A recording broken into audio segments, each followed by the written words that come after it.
स्वागत है आपका हमारे channel Chauhan maths study centre पे। आज इस वीडियो में हम चर्चा करेंगे बैंक प्रमोशन एग्जाम 2026 में सब स्टाफ से क्लर्क का जो प्रमोशन का एग्जाम होगा उसमें एक टॉपिक है बैंकर कस्टमर रिलेशनशिप। इसका जो कॉन्सेप्ट है इसकी चर्चा हमारा बैच जो है बैंक प्रमोशन एग्जाम का चौहान मैथ्स के ऐप पे जो प्ले स्टोर पे अवेलेबल है उस पे हम चर्चा कर चुके हैं। इसका जो कॉन्सेप्ट है आज यहाँ पे इस वीडियो में हम चर्चा करेंगे इसके 25 इंपोर्टेंट क्वेश्चन जो आपके एग्जाम में आएंगे, संभावित आएंगे। चलिए स्टार्ट करते हैं। पहला क्वेश्चन है the banker customer relationship given beginning when. कहने का ये अर्थ है इस क्वेश्चन का कि कस्टमर और बैंकर का रिलेशन कब स्टार्ट होता है। तो इसमें देख लीजिए कि the banker customer relationships given beginning when. पहला ऑप्शन है loan is sanction, cheque is issued, account is open, deposit is withdrawn. देखिए रिलेशन कब बनेगा, सबसे इंपॉर्टेंट जो ऑप्शन है देख लीजिए अकाउंट इज ओपन। जब कस्टमर अपना ओपन अकाउंट बैंक के साथ ओपन करवाएगा तब जाके कस्टमर बैंकर और कस्टमर का रिलेशन स्टार्ट होगा। यहाँ बिगनिंग व्हेन, तो इसका ऑप्शन सी जो है वो करेक्ट हो जाएगा। दूसरा देखिए when can bank disclose customer information. Customer का जो बताए थे प्राइवेसी, जो हमारा वीडियो अटेंड किए होंगे उनको ये पता होगा कि इस प्राइवेसी बैंक का ड्यूटी होता है।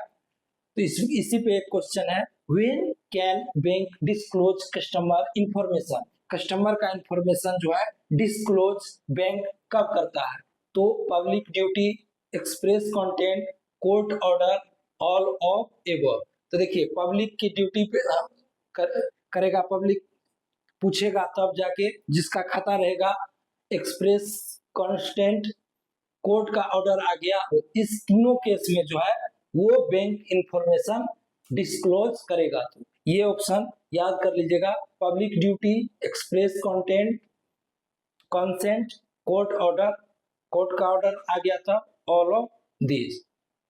तीसरा क्वेश्चन है bankers obligation to maintain secrecy of accounts arises from. अब ये कह रहा है कि बैंक का जो ऑब्लिगेशन है सीक्रेसी मेंटेन करने का, अकाउंट का सीक्रेसी मेंटेन करने का, वो किसके द्वारा आता है।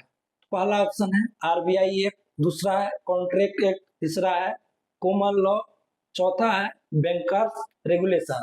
तो ये जो है सीक्रेसी वाला याद रखिएगा कॉन्ट्रैक्ट एक्ट में आता है। सीक्रेसी मेंटेन करके बैंक को रखना है, इसका जो कॉन्ट्रैक्ट एक्ट है कॉन्ट्रैक्ट एक्ट याद कर लीजिएगा। आंसर के साथ हम लिखे हैं, इसका पीडीएफ चाहिए तो हमारे नंबर पे मैसेज कीजिएगा, वहां आपको हम पीडीएफ प्रोवाइड करवा देते हैं। ये जो है वीडियो हमारे ऐप और यूट्यूब दोनों पे उपलब्ध रहेगा। अब चलिए नेक्स्ट क्वेश्चन है right of appropriation means. Right of appropriation हम पढ़ाए हुए थे, उसमें हम बताए थे। तो यहाँ क्वेश्चन है right of appropriation means. Right of appropriation का अर्थ क्या होता है। राइट टू सेटअप नहीं होगा, राइट टू एडजस्ट रिपेमेंट नहीं होगा, right to choose account for credit, right to lien. तो हम बताए थे कि बैंक के पास राइट ऑफ एप्रोप्रिएशन तब होता है तो बैंक के पास ये अधिकार होता है कि किस अकाउंट को पहले वो डेबिट करेगा। सी ऑप्शन है राइट ऑफ एप्रोप्रिएशन का अर्थ होता है right to choose account for debit, किस अकाउंट को पहले डेबिट करेगा, ये जो है अधिकार बैंक के पास है। यहाँ सिर्फ लिखा हुआ right to choose account for debit, याद कर लीजिएगा, ऑप्शन के साथ एग्जाम में आएगा। Nomination facility in bank accounts is governed bye.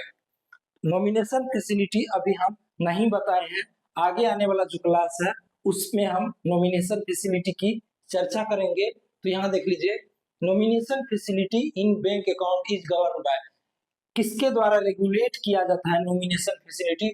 Option है RBI act, banking regulation act, BR act का सेक्शन 45, देख लीजिए डायरेक्ट लिखा हुआ banking companies act nomination rule, तो इसका डी ऑप्शन होगा।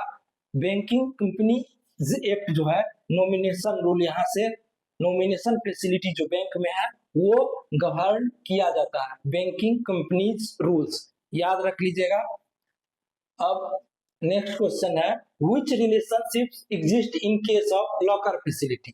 बहुत अच्छा से बताए थे कि लॉकर फैसिलिटी में जो रिलेशन बनता है लेजर लेजी का, बैंक लेजर होता है, कस्टमर लेजी होता है, ये चीज बहुत बढ़िया तरीका से बताए थे। डायरेक्ट क्वेश्चन छपता है, देख लीजिए which relationship exist in case of locker facility. पहला ऑप्शन है lessor lessee, bailor bailee, debtor creditor, trustee beneficiary, option A हो जाएगा लेजर लेजी। नेक्स्ट क्वेश्चन है who can issue directions to banks regarding customer service. Customer service के regarding जो direction issue करता है वो कौन इश्यू करता है, तो याद रखिएगा कि वो इश्यू करता है सारे बैंक का जो पापा बैंक है RBI, reserve bank of India. अब रिजर्व बैंक ऑफ इंडिया को गवर्नमेंट जो डायरेक्शन देती होगी, लेकिन बैंक को जो डायरेक्शन देती है वो है RBI, reserve bank of India. Who can issue directions to banks regarding customer service, RBI. बहुत सारे जो है वो गवर्नमेंट ऑफ इंडिया ऑप्शन लगा देते हैं जो कि गलत है। आरबीआई बैंक को रेगुलेटरी करता है। Minimum balance in small account, अब बताए हुए थे कि स्मॉल अकाउंट हम जो है वो पढ़ाए थे, पीछे जो क्लास हुआ है उसमें बताए हुए थे, स्मॉल अकाउंट की चर्चा किए हुए थे। स्मॉल अकाउंट में मिनिमम बैलेंस कितना होगा, तो जीरो बैलेंस 500, 1000, 2000 ऑप्शन नहीं होगा, याद रख लीजिएगा स्मॉल अकाउंट में मिनिमम बैलेंस जीरो होता है। When a bank act as trustee, the relationship, क्या कह रहा है, When a bank acts as trustee, the relationship is, direct trustee लिख दिया तो इसमें कुछ देखना ही नहीं, ट्रस्टी और बेनिफिशियरी का रिलेशन होगा।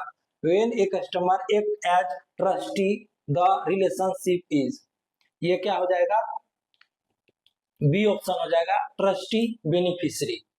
OTP based e KYC accounts validities, बताए थे ओटीपी बेस्ड अकाउंट क्या होता है, इसकी चर्चा हम किए हुए थे। OTP based e KYC account valid is कितना दिन बताए थे, इसमें देखिए गलती एक ही है, 12 मंथ हो गया है, तो दोनों ऑप्शन सही हो सकता है। 1 ईयर रहेगा, आपके एग्जाम में दोनों ऑप्शन नहीं रहेगा, ये टाइपिंग मिस्टेक है, तो लीजिएगा 1 साल 12 मंथ, तो 1 साल का वैलिडिटी होता है। OTP based e KYC account की वैलिडिटी 1 साल के लिए होता है, उसके बाद अगर केवाईसी नहीं करवाता है तो अकाउंट को क्लोज कर दिया जाता है। Maximum balance allowed in BSBDA account, BSBDA account की चर्चा किए हुए थे, basic saving bank deposit account इसका फुल फॉर्म होता है। Maximum balance at a time allowed कितना बताए थे, 50,000 रुपया, याद रख लीजिएगा at a time 50 maximum balance allowed in BSBDA account. अब बीएसबीडीए स्टैंड्स फॉर, अभी बताए ऐसे ही लिखा रहेगा, क्वेश्चन आएगा फुल फॉर्म का, तो बीएसबीडीए स्टैंड्स फॉर, तो इसका होता है basic saving bank deposit account, basic saving bank deposit account, bank saving balance deposit account, इस तरह से ऑप्शन सेट किया जाएगा, याद रख लीजिएगा basic saving bank deposit account. A small account can be opened with, A small account जो है किससे खोला जाता है, any amount, simplified KYC, RBI का परमिशन चाहिए, कोर्ट का परमिशन चाहिए, तो स्मॉल अकाउंट खुलवाने के लिए किसी का भी परमिशन नहीं चाहिए। Simplified KYC, self attested photograph और सेल्फ अटेस्टेड जो एड्रेस प्रूफ है उसके द्वारा जो है स्मॉल अकाउंट खोला जा सकता है। In case of fixed deposit the banker is, fixed deposit जब कस्टमर करेगा तो बैंकर क्या होगा, तो डेब्टर होगा, क्रेडिटर होगा, ट्रस्टी एजेंट। तो यदि कस्टमर का पैसा रहेगा बैंक में तो कस्टमर क्या होगा, क्रेडिटर, तो बैंकर क्या होगा, डेब्टर। यही पूछ रहा है, in case of a fixed deposit the banker is, तो बैंकर क्या होगा, डेब्टर होगा।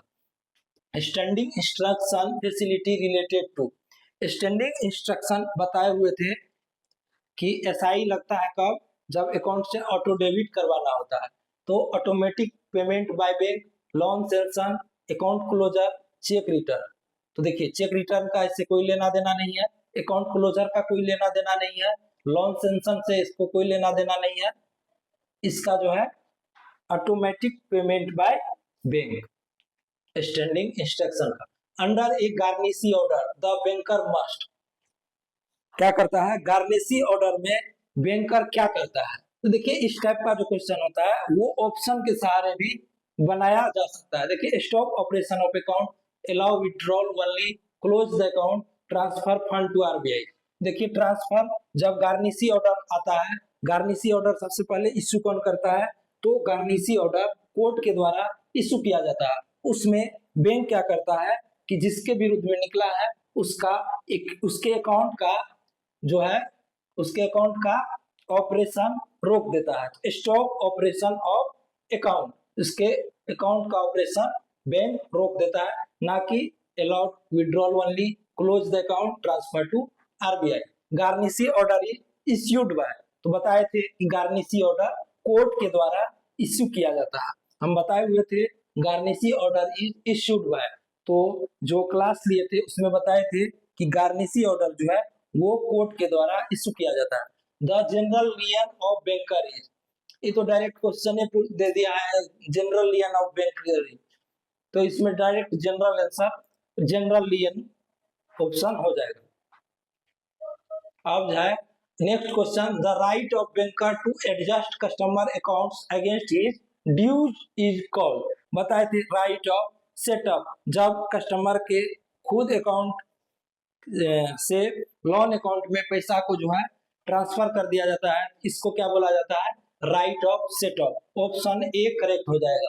The right of banker to adjust customers account against his dues is called right of setup. The relationship in case of collection of cheque, बताए हुए थे collection of check का होगा तो एजेंट प्रिंसिपल का रिलेशन होगा। देखिए इसमें बैंक और कस्टमर दर्शाया नहीं गया है, यही ऑप्शन सही होगा। अगर कस्टमर लिखा रहता तो प्रिंसिपल एजेंट होता, बैंक लिखा रहता तो एजेंट प्रिंसिपल है, यहाँ कुछ नहीं लिखा हुआ है। The relationship in case of collection of cheque, in case of collection of cheque तो लिख लीजिएगा एजेंट प्रिंसिपल का रिलेशन होता है। एजेंट प्रिंसिपल डेब्टर क्रेडिटर का होगा नहीं, बेली बेलर का होगा नहीं, ट्रस्टी बेनिफिशियरी का होगा नहीं, एजेंट प्रिंसिपल आंसर हो जाएगा। The relationship in case of safe custody of valuable, तो बताए थे सेफ कस्टडी, कोई भी वैल्यूएबल चीज रखेगा उस केस में जो रिलेशन बनेगा वो बेलर और बेली का बनेगा। The relationship in case of safe custody of valuable चीज तो बेलर बेली का बनेगा। When A bank grants A loan the relationship is, जब कस्टमर को लोन सैंक्शन किया जाता है तो कौन सा रिलेशन बनता है, बैंक का पैसा रहता है, कस्टमर लेता है तो बैंक क्रेडिटर हो जाएगा और कस्टमर डेबिटर हो जाएगा। इसमें कुछ नहीं लिखा हुआ है, creditor debtor. When bank grants A loan, यहाँ देखिए बैंक आ गया तो यहाँ creditor debtor. When A bank grants A loan the relationship is creditor debtor. When a customer deposit money the relationship, bank में मनी कस्टमर, देखिए customer आ गया ना, देखिए क्रेडिटर इस साइड आ गया। When a customer deposit money the relationship is creditor debtor, बताए हुए थे when a customer deposit money the relationship is creditor debtor. Who is the considered a customer of the bank, one who, जो account खुलवाएगा वो consider किया जाएगा उस bank का customer. एक होता है वॉकिंग कस्टमर, बताए थे जिसका हमारे साथ कोई अकाउंट वाला रिलेशन नहीं होता है, इसका चर्चा हम वीडियो में किए हुए थे। Banking is defined under which act, बताए हुए थे बैंकिंग जो है बैंकिंग रेगुलेशन एक्ट 1949 के अंतर्गत दर्शाया गया है। Banking is defined under which act, तो बैंकिंग रेगुलेशन एक्ट 1949 के अंतर्गत दर्शाया गया। ये था आज का जो बैंकर कस्टमर रिलेशनशिप का जो कॉन्सेप्ट बताए थे उस पे जो क्वेश्चन था उसकी चर्चा इस वीडियो में हम किए। अगला वीडियो में हमारे ऐप पे जो है वो हम स्टार्ट करेंगे नेक्स्ट टॉपिक और क्वेश्चन का भी हम डिस्कस यहाँ पे जरूर करेंगे। यदि आप हमारे चैनल पर नए हैं, चैनल को सब्सक्राइब कर लीजिए। मिलते हैं नेक्स्ट वीडियो में।